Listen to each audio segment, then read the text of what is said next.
जयरू मु देवराज वेलकम कर my YouTube channel Devraj live vision आपण मैंने केमती अच्छे मुझे तो भले आशा कर ठाकुर आपने भले थे भगवान समस्त मंगल करते आसन जी आज गोटे नुआ ब्लग को आज नुआ ब्लग जा कौटी जा गोटे विशेष सत्संग जा जो विशेष सत्संग देखा कहार श्रद्धेय आमर ऋतिक दादा बहुत सुंदर जाजन आपने केमती कौन लगुच निश्चय कमेंट करते जनइबे आ डेरी करें आसन जा देखा श्रद्धेय ऋतिक दादा बहुत सुंदर जाजन विशेष सत्संग आसन तत्वार्थ विभूषणम अमर कृतशरणम प्रबुद्धं लोकजीवनम प्रणय प्रमत जागदीपनम वंदे जीवन जीवन सत्पुरुषोत्तम परम प्रेममय श्री श्री ठाकुर परमराध्य जगज्जन श्री श्री बड़मा परम पूज्य पा श्री श्री बड़दा परम पूज्य पा श्री श्री आचार्य सभी चरण अनंत कोटि प्रणाम वरेण्य परिचालक महोदय वरेण्य ऋतिक मंडली सम्मान अधूर्य जाजक मंडली प्राणर गुरुभर्ता मंडली भक्तिशाला मातृमंडली शुद्धि सज्जन बंद समस्त अंतर प्रीतिपूर्ण राय जयगुर यथायोग्य प्रणाम निवेदन कर आज सत्संग उद्देश्य विषय आपण मैंने अवगत मो पूर्वर ठाकुर सहप्रति बेलु भाई विशेष भाव में तोड़ धरती से कथा मुख्य धरिक कथा कहे जे आज जे सत्संग प्रदान कर आमर परम श्रद्धा ठाकुर अधर्ज चित्तरंजन पंडा भाई सुपुत्र चिदानंद एवं तांकर सहोदरमणि ऐश्वर्या माँ ये नाम संकीर्तन और सत्संग प्रदान कर सहित तांकर पुत्र ए तांकर कन्या जामाता परिवार वर्ग ये नाम संकीर्तन और सत्संग प्रदान कर सर्वप्रथम ठाकुर आत्मचंद्र प्रार्थना जनाऊँ से विधेय आत्मा चिर शांति लाभ करूँ ठाकुर आत्मचंद्र स्थान पातु एवं तांकर परिवार आपण समस्त सर्वविध मंगल निमंते ठाकुर आत्मचंद्र प्रार्थना करुँच भागवत गोटे अच्छी मर्तमंडले देह बई देवता होइले मरु मृत्युटा समस्त अच्छी आचार्य पाखे जो मैंने वैष्णव जाके नवेदन करती कार स्त्री कार स्वामी चली जाए कार पुत्र कार कन्या आचार्य सब कहते आसवाटा सीरियल आगे बापा तापर माँ तापर कन्या पुत्र इत्यादि इत्यादि कि जीवाटार सीरियल ना कार के कौन हम कहटा जना तेणु ये देखु जो मैंने आम मैंने भगवान जहाँ को पूजा कर नरनारायण रूप से जहाँ को पूजा कर जदि देखिए पुराण पृष्ठ प्रभु रामचंद्र सरजू नदी कूल ये आत्म विसर्जन करते प्रभु श्रीकृष्ण को जरा सबुर बध करते जानते शराघात कर त्रेतया और द्वापर जुगर तफातरा मात्र 30-35 वर्ष कारण उभय जुगे हनुमान थिले नारद थिले इत्यादि इत्यादि आपण मैंने जानते परवर्ती अवस्था देखिए यदि प्रभु जेसस विश्व सबुठार बेसी लोक ख्रीस्टियान आम मैंने हिंदू मुसलमान बहुत कम कि संख्या अधिका एवं प्रभु जेसस मात्र 33 वर्ष बयस धराधाम त्याग कले मोहम्मद मात्र 63 वर्ष बयस देह त्याग कले एवं चैतन्य महाप्रभु 48 वर्ष बयस पुरी रे अप्रकट हुए आपण जानते रामकृष्ण परमहंस मात्र 50 वर्ष बयस देह त्याग कले से ठाकुर 81 वर्ष देह त्याग कर तेणु आम मैंने जहाँ को पुरुषोत्तम नरनारायण भगवान से रही ना समस्ते जीवे कि कर्मटा जो कथा बोल भाई कहते ठाकुर गोटे बाणी अच्छे पितामाता जन्म दियंती कर्म करू निजे सत्कर्म सत् विभव असत् कर्म नरक विजे पितामाता आमको जन्म दे कर्मटा आम उपर आम सत्कर्म करवा सत्कर्म कले सुख शांति आनंद रहा असत्कर्म नरक विजे तेणु यही संपर्क जदि आपण मैंने देखिए चित्त भाई तो सहधर्मिणी जाइछन्ति निगमानंद स्त्री जो दिन चलीगले बहुत भल पाते एवं से सी सन्यास नहीं विराट साधक से बड़ा प्रशंसा करते जे निगमानंद को जदि साधक पुरुष वीर पुरुष देखो देख निगमानंद को 4 जन को से गुरु पर भरण करते सियाड़ को जाओनी अपन तुलसीदास जहाँ को राम बोला बोली कहती सी भी सहधर्मिणी पाई एत विरहमाण होते परवर्ती अवस्था से रामायण ରଚନା କରିଛନ୍ତି ଆପଣ ଜାଣିଛନ୍ତି ତୁଳସୀ ରାମାୟଣ। ଯଦି ଇତିହାସ ପୃଷ୍ଠାକୁ ଅବଲୋକନ କରିବେ ଆପଣମାନେ ଦେଖିବେ, ଯେଉଁମାନେ ଦିଲ୍ଲୀ ଆଗ୍ରା ଯାଇଥିବେ, ତାଜମହଲ, ଶାହାଜାହାନ ତାଙ୍କର ସହଧର୍ମୀଙ୍କ ନାଁ ହେଉଛନ୍ତି ମମତାଜ। ମମତାଜଙ୍କ ଉଦ୍ଦେଶ୍ୟରେ ସେ ତାଜମହଲ ଗଢ଼ି ଉଠିଛି ଏବଂ ପ୍ରତ୍ୟେକ ଦିନ ଗୋଟେ ଦୀପ ବି ଜଳୁଛି ଦିନ ରାତି ସେଠି, ଯେଉଁମାନେ ଯାଇଥିବେ ଦେଖିଥିବେ। ତେଣୁ ତାଙ୍କ ସହଧର୍ମୀ ସେ କେତେ ଦୂର ଭଲ ପାଉଥିଲେ, ଯାହା ବିଶ୍ୱକୁ ସେ ଚକିତ କରିଦେଇଛନ୍ତି। ତେଣୁ ଏଇ ସ୍ୱାମୀ ସ୍ତ୍ରୀଙ୍କର ଭଲ ପାଇବାଟା ଯୋଗୁଁ ତ ଆମର ସନ୍ତାନ ସନ୍ତତି ଆମେମାନେ ସମସ୍ତେ ଜନ୍ମ ନେଇଛନ୍ତି।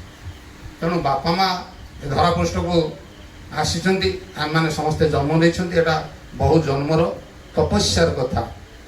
ତେବେ ଏଇ ଶ୍ରାଦ୍ଧ ଯେହେତୁ ଆଜି ଶ୍ରଦ୍ଧା ଶବ୍ଦରୁ ନିଷ୍ପନ୍ନ, ତାଙ୍କର ପୁତ୍ର କନ୍ୟା, ତାଙ୍କର ପରିବାର ବର୍ଗ, ଜାମାତା, ତାଙ୍କର ଝିଅ ସମସ୍ତଙ୍କର ଭଲ ପାଇବାଟା ଅଛି। ତେଣୁ ଏଇ ଭଲ ପାଇବା ସମ୍ପର୍କରେ ଯେ ଠାକୁରଙ୍କର କେତୋଟି କଥା ଆପଣମାନଙ୍କ ପାଖରେ ତୋଳି ଧରୁଛେ। କେଷ୍ଟଦା ଭଳି ଏତେ ବଡ଼ ପଣ୍ଡିତ ଲୋକ କେଷ୍ଟପ୍ରସନ୍ନ ଭଟ୍ଟାଚାର୍ଯ୍ୟ ଦିନେ ଠାକୁରଙ୍କୁ ପ୍ରଶ୍ନ କଲେ, ଠାକୁର ଏଇ ଯେ ବାଣୀଟା ଅଛି ମରନା ମାରନା ପାରତ ମୃତ୍ୟୁକୁ ଅବଲୁପ୍ତ କର, ମୁଁ ଏଇଟା ବୁଝିପାରୁନି। ଠାକୁର ସହଜ ସରଳରେ କହିଲେ ଏଇଟା ବୁଝିବାର କ'ଣ ଅଛି? ପ୍ରଥମଟି ହେଉଛି ତାଙ୍କର ବଂଶ ଭିତରେ ପୁତ୍ର କନ୍ୟା ମାଧ୍ୟମରେ ସେ ଜୀବିତ ଥାନ୍ତି।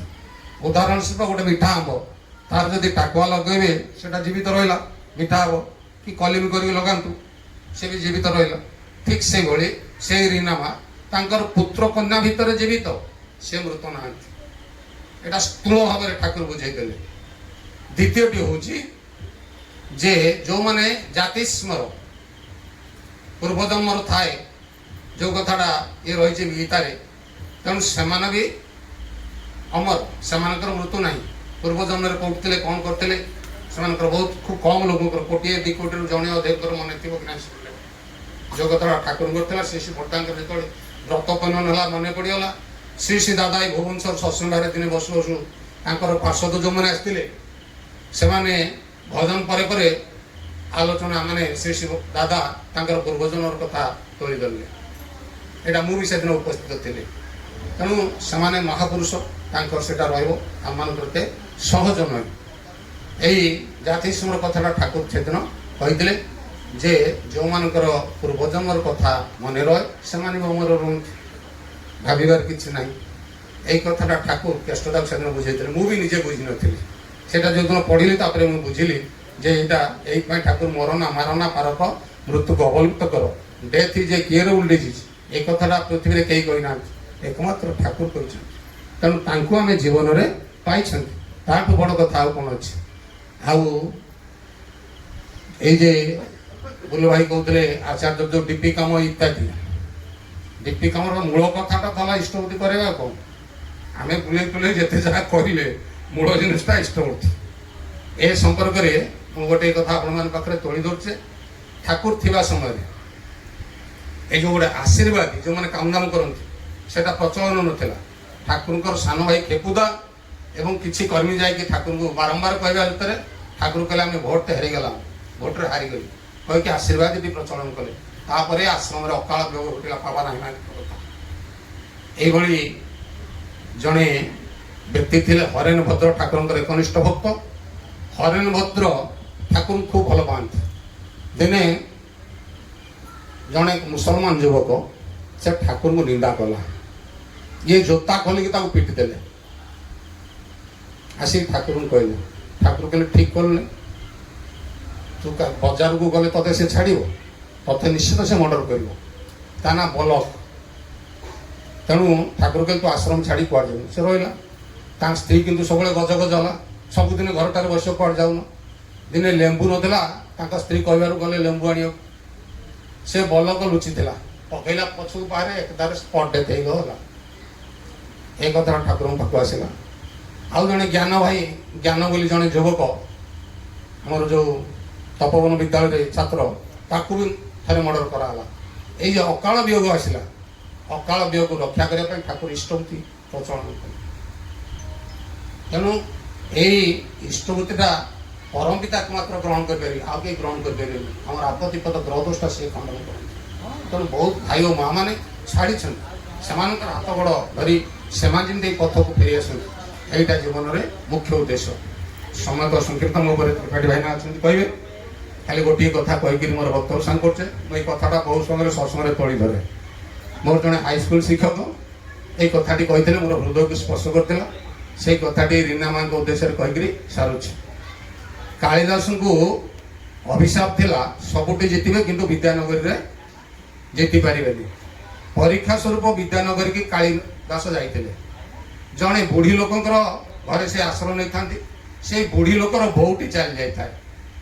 ବୁଢ଼ୀ ଲୋକଟି ତା ନାତୁଣୀ କହିଲା, ଗଲୁ ତୋ ମା ସ୍ୱର୍ଗକୁ ଗଲା କି ନର୍କକୁ ଗଲା? କାଳିଦାସ ତାର ଭାବିଲେ ଏଇଠି ନିଶ୍ଚିତ ସ୍ୱର୍ଗକୁ ନର୍କକୁ କୋଉଠି ଗୋଟେ ବାଟ ଅଛି, ମାନେ ବୁଢ଼ୀ କାହିଁ ତା ନାତୁଣୀକି ପଠଉଛି। ସେ ଛୁଆଟି ଗଲା, କାଳିଦାସ ତା ପଛେ ପଛେ ଗଲେ। କିଛି ବାଟ ବୁଲିକି ଆସିବା ପରେ ସେ ଛୁଆଟି କହିଲା, ମୋ ମା ସ୍ୱର୍ଗକୁ ଯାଇଛି। କାଳିଦାସ କହିଲେ, ମା ଏ ଛୁଆଟି ମିଛ କହୁଛି, ମୁଁ ତା ସଙ୍ଗରେ ଯାଇଥିଲି। ବୁଢ଼ୀ ଟିକେ ଅନେଇଲା, ତା ନାତୁଣୀ ଉପରେ ବିଗିଲା, ଆଉ ଥରେ ଯା। ସେ ଗାଁ ସାରା ବୁଲି ବୁଲି ଆସିଲା, କାଳିଦାସ ବି ଗଲେ, ବୁଲି ବୁଲି ଆସିଲେ। ଫେର ଥରେ କହିଲା, ନା ମୋ ମା ସ୍ୱର୍ଗକୁ ଯାଇଛି। ଆଉ କାଳିଦାସ ଫେର ଅବଜେକ୍ସନ କଲେ। ବୁଢ଼ୀ ରାଗିଗଲା, ଆଉ ତୁ ଗୋଟେ ମୂର୍ଖ କୋଉଠୁ ଆସିକି ଚୁରେ, କ'ଣ ସ୍ୱର୍ଗ କୋଉଠି ଗୋଟେ ବାଟ ଥାଏ ନା କ'ଣ? ହା ହା ସ୍ୱର୍ଗ, ଛି ଛି ନର୍କ। ତେଣୁ ଭାଗବତରେ ଅଛି, ପ୍ରାଣୀର ଭଲ ମନ୍ଦ ବାଣୀ ମରଣ କାଳେ ତାହା ଜାଣୁ। ଯେଉଁ ଲୋକଟା ଭଲ ଲୋକ ଥାଏ କୁହନ୍ତୁ, ଓହୋ ବଢ଼ିଆ ଲୋକଟେ ଥିଲା। ଆଉ ଯେଉଁ ଲୋକଟା ଦୁଷ୍ଟ ଥାଏ, ଏରିଆଟା ଶାନ୍ତ ପଡ଼ିଗଲା, ସେ ଗଲା। ତେଣୁ ମୃତ୍ୟୁ ସମୟରେ ସେଇଟା ଜଣା ପଡ଼ିଯାଏ। ତେଣୁ ଆସନ୍ତୁ, ଏ ରୀନାମା ନିଶ୍ଚିତ ଭକ୍ତିମତୀ। ତାଙ୍କ ଉଦ୍ଦେଶ୍ୟରେ ତାଙ୍କର ପୁତ୍ର କନ୍ୟା ଏବଂ ତାଙ୍କର ପରିବାର ବର୍ଗ ପୁତ୍ରବଧୂ ସମସ୍ତେ ନାମ ସଂକୀର୍ତ୍ତନ ସତ୍ସଙ୍ଗ ପ୍ରଦାନ କରୁଛନ୍ତି। ସେଇ ବିଦ୍ୟା ଆତ୍ମା ଚିର ଶାନ୍ତି ଲାଭ କରନ୍ତୁ। ଚିତ୍ତ ଭାଇ ତଥା ଆପଣମାନଙ୍କ ସମସ୍ତଙ୍କର ସର୍ବବିଜ୍ଞ ମଙ୍ଗଳ ନିମନ୍ତେ ଠାକୁରଙ୍କର ଆଚରଣ ପ୍ରାର୍ଥନା ଜଣାଇ ମୋର ବକ୍ତବ୍ୟ ସାଙ୍ଗ କରୁଛେ। ଜୟ ଗୁରୁ। ଆଜିର ବ୍ଲଗ୍ରେ ତ ଆମେ ଦେଖିଲେ କିନ୍ତୁ ଯେଉଁ ବିଶେଷ ସତ୍ସଙ୍ଗରେ ସଦରୀତି ଦାଦାଙ୍କର ବହୁତ ସୁନ୍ଦର ଯାଜନ ଆପଣଙ୍କୁ କେମିତି କ'ଣ ଲାଗିଲା ନିଶ୍ଚୟ କମେଣ୍ଟ କରି ଜଣାଇବେ। ପୁଣି ଦେଖା ଗୋଟେ ନୂଆ ବ୍ଲଗ୍ରେ ରହୁଛି ଆପଣଙ୍କ ପ୍ରତି ନମସ୍କାର। ଜୟ ଜଗନ୍ନାଥ, ଜୟ ଗୁରୁ।